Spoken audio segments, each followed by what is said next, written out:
on this. I would have never invited someone who is even remotely Zionist to a conversation like this. And I would 1000% have the person that would speak on this be someone like a JVP person. You know what I mean? There are a million anti-Zionist Jews in this country, especially in her district, especially in New York. Okay. Anti-Zionist Jews are way more prominent in New York than they are in Los Angeles. And there are plenty of anti-Zionist Jews in Los Angeles as well. Why wouldn't you bring up a Jewish Voice for Peace person to speak on these issues who will absolutely cover this with the nuance that it deserves and will not make blanket statements utilizing, you know, the very real way in which people will sometimes absolutely mask criticisms of Israel with actual anti-Semitic sentiment. That's the real problem here. The real problem here is just simply not having a person, even if it's not JVP, then if not now, exactly. But no, I don't think JVP is too radical for this. I think JVP is perfect for this. But if not now is another group that is less radical than JVP and still would be better. But if your expectation is that, like, now that she has this person on as the formative expert on anti-Semitism, that she's going to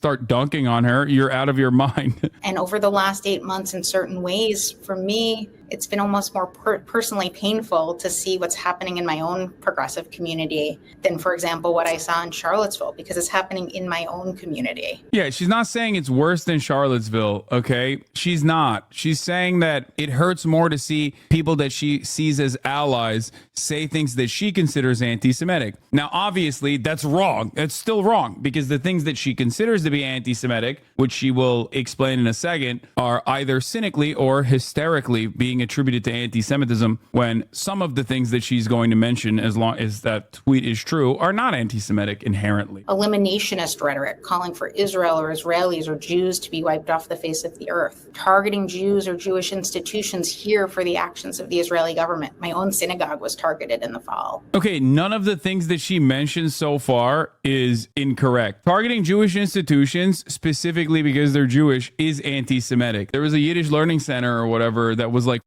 painted up and they're not wrong. They just didn't happen. No, you are wrong. They do happen. What are you talking about? I need someone to understand something here, okay? Real anti-Semitic acts in times of Israel's offensive campaigns in the West, it happens and it increases. The reason why I criticize the ADL isn't just because they cynically weaponize and dilute real anti-Semitism with anti-Zionism. It's also because they're supposed to be the people that are actually combating anti-Semitism, but because their major goal is to defend the apartheid, they end up weaponizing anti-Zionism and claiming anti-Zionism is anti-Semitic across the board. However, that doesn't change the reality that there are anti-Semitic incidents that occur in times of Israel's offensive campaigns. This is real. I've mentioned this a million times over. No two Jewish Americans have the same relationship with Israel. Some have no relationship, but the vast majority of Jewish Americans, about 90% according to recent polls, do have a relationship with Israel, do believe that Israel should exist, that Jews should have a homeland and a place that is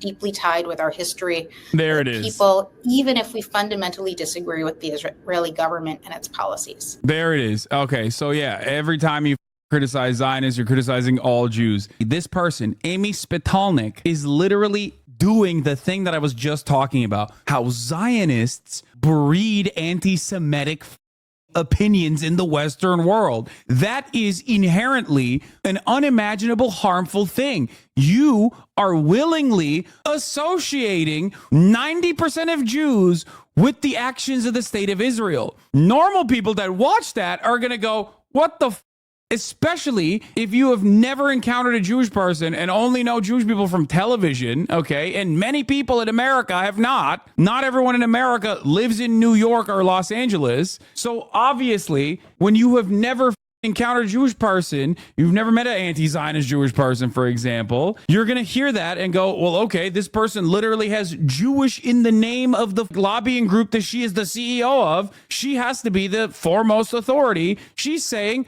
90% of Jews love Israel and associate with Israel and associate with Zionism, which is wrong inherently. Never met a Jewish person? Dog, it ain't a rare Pokemon. Bro, your name is Ohio Riz Sigma, okay? Do you understand? There are 15 million Jews on the planet total. What the are you talking about? There are so many places, including in Ohio, where there are hella people who have never encountered a Jewish person in the wild, okay? This goes for any matter of bigoted opinions. There are people who don't encounter black people in the wild, okay? What are we talking about in the United States of America? That's what Zionism is, despite how muddied the word has gotten in the public conversation. She's literally saying, oh, having any association with Israel is Zionism. Like if you have family members in Israel, that's Zionism. You're a Zionist. That's ridiculous, dude. In my mind, this is unironically no different than like a Muslim person in the Western world being like, ISIS defends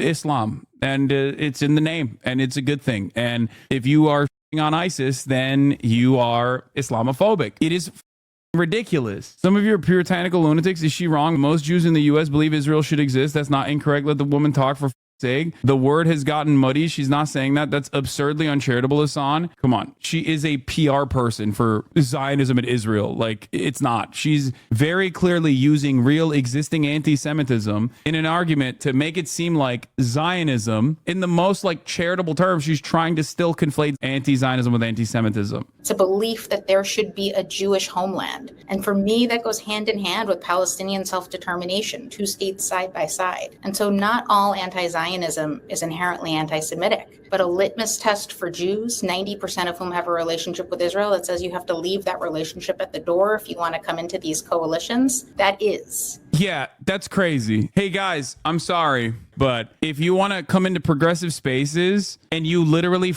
defend Rhodesia, you're not a progressive. If you want to come into progressive spaces and, you know, all of these people think that like America's war on terror was actually awesome, then you're not a progressive. Like, what the do you mean? Like, well, what are you talking about? Hey, I'm sorry. I'm doing a bodies and spaces. I need to come to the PSL meeting, but I also think that America's actions globally have been good. I need to come into this progressive space, but also simultaneously I'm defending the apartheid regime of South Africa. I have a connection to it. I have a connection to apartheid South Africa. Sorry, it's really up and anti-South African of you. It's anti-white behavior. Yeah, that's ridiculous. That's a ridiculous assessment to make. What the hell does a relationship with Israel mean? That's a great question. That is an intentionally vague way to muddy the waters when you are trying to engage a defense of Zionism. That's what I'm frustrated with. A relationship with Israel can mean any number of things. I have a relationship with Israel. I have had Israeli chatters on. I've had Israeli Knesset members on. I have a relationship with Israel. Does that mean I'm pro-Israel or a Zionist? No, it's ridiculous. It is a completely ridiculous, very intentionally vague way to try to say like, well, 90% of Jews have a relationship with Israel. Okay. What matters is what percentage of Jews under the age of 35, for example, think that Israel's actions are bad? What percentage of Jews under the age of 35, for example, think that there should be a ceasefire? And we see it in calls to ban or boycott Zionists, like these lists of Jewish authors or artists that are making the round. We're seeing it during Pride Month, where in certain spaces, Jews have been told. Yeah, no, I think saying Zionist out of pride is perfectly valid. What do you mean? And also beyond that, saying that like certain artists are Zionists and that you want to boycott them. Yeah, what she played fast and loose there. And what Zionist means Jew. How do you counter people who say anti-Zionist Jews and pro-Palestine protests are being tokenized? I've heard people say it's only like 10% of Jewish people, but they're being tokenized like black conservatives like Candace Owens. Yeah, it's gross and it's disgusting for a multitude of different reasons. One, it's not just 10%, and two, it doesn't matter because Candace Owens is defending white supremacy, okay? A reactionary ideology. Jews who are on the right side of history in terms of Israel's apartheid